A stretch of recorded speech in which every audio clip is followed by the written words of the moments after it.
Hindi ninyo ako kalaban. Wala akong sinasabi ng masama. Hindi lang ako makakampanya noon. Alam mo, iniiwasan ko ito. Itong panahon na ito talaga ang iniwasan ko kasi mapipilitan ako ngayon magsalita laban ng mga tao sa gobyerno.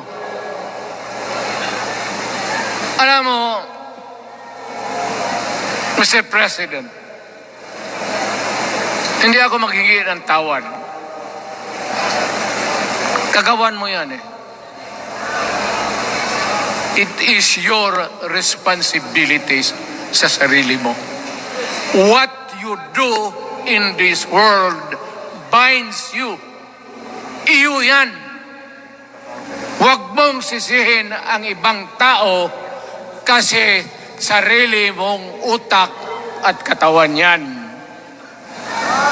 Nung ako'y mayor, pinakitaan ako ng evidence ng PDEA. Doon sa listahan, nandoon yung pangalan mo.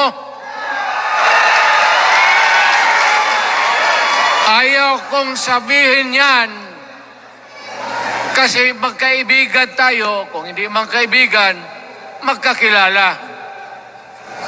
Ikaw pumapasok kayo ng alanganin. Mr. President, baka susunod ka sa dinaanan ng tatay mo.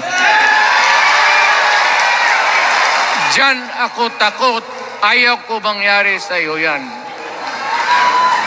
Pabor lang ako namang nagmamakaawa kasi it will divide the nation at madugo itong panahon na ito.